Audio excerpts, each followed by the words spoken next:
Hi, I am ThatPaulGuy, and it's Thursday.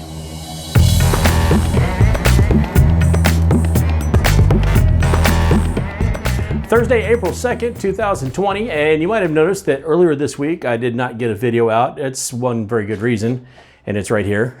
I have a new toy to play with. I will be doing a video that concerns it, but is not necessarily a review on that. That's the GTX 1660 by EVGA, by the way. Really good video card, but it's shorter. Gives you a hint. Anyway, moving on a little bit, just want to kind of remember we're out there all together, folks. We're in the process of dealing with the conundrum, and Google doesn't like it when you call it by its name or anything like that, so we're going to stick to calling it a conundrum. We're going to try to be responsible about that. I hope everybody is safe. I hope everybody is trying to social distance. I hope everybody's washing their hands and being careful and watching out for their loved ones. You might not worry about you, but please do worry about your loved ones that might be close or somebody else's loved ones. So just remember, we're all doing this together. We're all bored together. We're all, going crazy together, stir crazy and all that stuff. Just hang in there for a little bit longer, and we'll see if we can't make this all work out, okay? Anyway, we're going to remind you about last week, just in case you missed it. And we're going to start you off with space news. So a little bit of sad news in space news this week. Bigelow Aerospace, that's the company that has the inflatable environments, one of which is actually attached to the ISS right now, has seen a little bit of a hard time, actually missed out on a possible government contract because the subsidies weren't enough to be able to compete and make a bid on that contract. Well, the CEO of the company, Robert Bigelow, the CEO and owner and all that, has had to lay off the entire staff. It is unclear if they're going to be able to rehire or bring anybody back. We don't know if this is a complete and total layoff or a furlough of some type, but he said that the conundrum has affected his decision to do this, and together with not being able to get a NASA contract right now and the fact that the situation is what it is, he is elected to do what he thought was the best thing for everybody involved and just lay off the entire workforce. Hopefully this is not the end of Bigelow Aerospace. They're based out of Las Vegas, Nevada, I believe it is. And Mr. Bigelow has been in business for quite a while. He was in real estate before this, and this venture there was really a lot of there's a lot to be gained by something that is a portable environment that can inflate and make something much larger. And they proved by it still being on the space station that it is safe. They're actually using it as storage, and some other things have done some experiments inside it. So it is a safe environment. So hopefully this is not the end for Bigelow Aerospace, and we get to see them sometime down the road. In tech news, the Sprint and T-Mobile merger is now complete.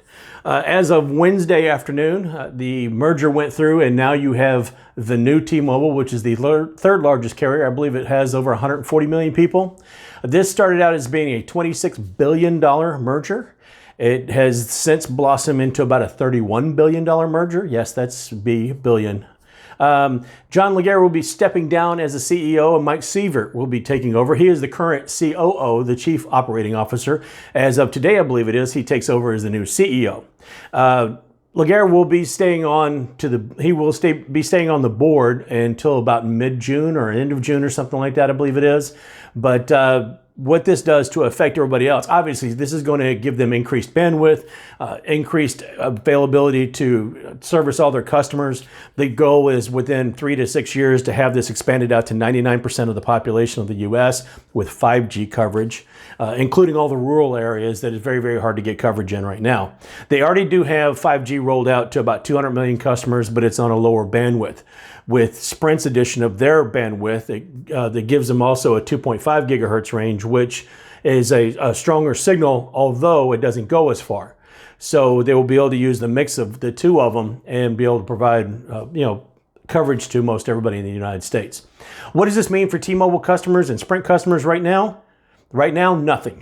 T-Mobile actually has a very thorough question and answer section on their new webpage for this, and it goes through and explains what it means for T-Mobile customers, what it means for Sprint customers, what it needs for new customers, and everything involved. So they will transition over. What will probably happen first is the Sprint customers or Sprint stores will be selling equipment that operates on T-Mobile's bandwidth, primarily T-Mobile's bandwidth.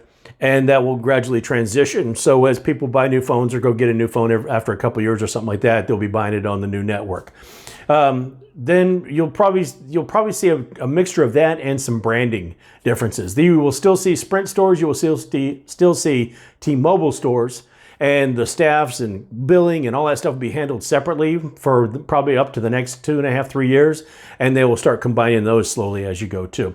If anybody remembers what happened with Metro PCS, Metro went through the same thing when T-Mobile purchased them or bought them several years ago, and that was a very gradual transition. So you still actually have Metro stores, which is the prepaid band from T-Mobile, and they operate almost as a separate company. This will eventually be all one company. They will all switch over to Magenta, and they will all be T-Mobile. Also in tech, a company named Unicast has developed a sort of a heat map to be able to tell if we are social distancing properly.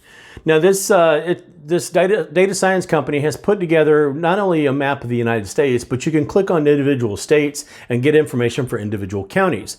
They grade you on a scale from A to F, A being the very best, where people are not moving around so much, and then F being the worst, where people are apt to move all over the place. They do this by measuring not anything personal on somebody's cell phone.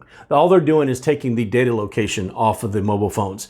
So they're looking at distance traveled. They're not looking at where somebody actually is and trying to pin down where, person A or person B is or anything like that, or how close they are. They're actually looking at, okay, we got an anonymous ping signal from this phone and it has traveled 5 miles or 10 miles or 15 miles or travels 100 miles in a week or whatever the deal is.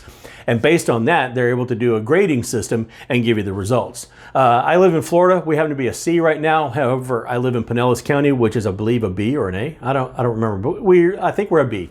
So we're doing an okay job. You can tell which cities have the biggest rate of infection because states like New York right now that are completely clamped down are A-rated. Nobody's moving anywhere. So that's what the deal is there. But all the information is totally anonymous. They wanted to make sure that people knew that they weren't taking personal information.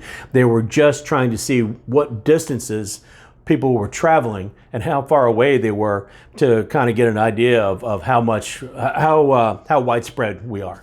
So I'll go ahead and post a link on that as well. You can play around with that map. It's a pretty cool map. I enjoyed playing around with it and trying to find out and just trying to figure my way through it. It was pretty cool.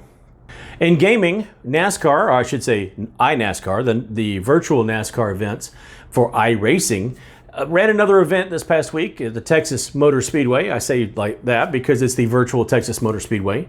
Timmy Hill got his 674th victory in the series or in iRacing, and it's quite an accomplishment, but he's pretty accomplished as it is. He's been driving for a while. I want to think he's done that. He's won over half his races. So he's done pretty well there. But that's not my real story in gaming. What my real story is now the NBA is going to be putting on a tournament of NBA 2K. You're going to have actual NBA players playing NBA 2K, and there's a seeding system that sees Kevin Durant as your number 1 seed. Now, this is pretty cool because Kevin right now is not only recovering from the conundrum, but I believe he's also recovering from Achilles surgery. So I want to give the shout out to PJ the Great, who went ahead and gave me the lead on this and let me know so I could kind of look this up and find out what's going on. This is going to be on ESPN and ESPN2 over the weekend. You'll be able to watch this. I believe most of them are like 7 or 7:30 Eastern time on ESPN and ESPN2. But you're going to have several different matches, tournament style. I believe it's single elimination until you get one champion. I don't remember what I saw. I think it was $100,000 that person gets to donate to the conundrum relief effort. So I thought that was pretty cool, and thank you, PJ, for the great lead on it, man. Well, once again, PJ the Great gave me the lead on that one. He gave me the heads up, and I will provide a link to his site as well. So if you guys get a chance, check him out. He's a good friend of the channel, and I always like seeing his videos as well. In other gaming news, the remake of Final Fantasy VII. Some of you might have heard that this is coming out, but it's an actual remake from the ground up. They've recoded everything, redone everything. It follows the same basic storyline, the same characters, but it is an effort from the ground up basically to redo this. This isn't a remaster, so it looks better on somebody else's computer. This is a complete redo. This was supposed to come out on April 10th. And it's actually probably going to hit some places a little bit sooner. Sony has said that the distribution of this, there's been some challenges. So in order not to make this late, some places will actually get this early. And distributors are welcome, if they do get this early, to go ahead and start releasing it and start selling it early. So there might be digital copies that are available in whichever country a little bit earlier, or physical copies. April 10th was supposed to be the date, but don't be surprised if you see this on the shelf, or you see this available somewhere on Steam, or maybe on the Sony's website or something like that, before April 10th, that it might be ready to go download and purchase. So they'd wanted to give us a heads up on that. So it's finally something moving up instead of moving back. And finally today, and you're kidding, right? About 4 o'clock in the morning, the other morning, driving through Texas, there was a small incident with a tractor trailer rig. The driver evidently lost control. He hit a bump or a curb or something like that, caused him to lose control of the rig, which turned the rig over, and the rig burst into flames. Safety crews, emergency crews, fire department, and all that stuff did respond. He is okay. His dog's okay. Everybody's okay. The one caveat in all this, the entire truck was full of toilet paper. So if you're wondering where it is, I mean, it might not be as complicated as that, but that's one reason why some of us aren't getting it, and I'm just sharing. So you're kidding, right? No, not. Actually, full truckload of toilet paper up in flames, but hey, there you go. Once again, folks, you're always welcome to share, subscribe, thumbs up, thumbs down, leave me any kind of comments. What do you think about any of this week's stories? Are you looking forward to seeing the NBA 2K on ESPN this weekend? Are you looking forward to seeing any of the NASCAR races? What do you think about the Sprint T-Mobile merger? Are you a customer of either one of those? What do you think it's going to do to you? So like I said, leave me kind of comments, leave me your thoughts and all that, and your feedback. And until this weekend, when hopefully I'll be working on a new video for this build back here, I guess that's it. So I'll see you later.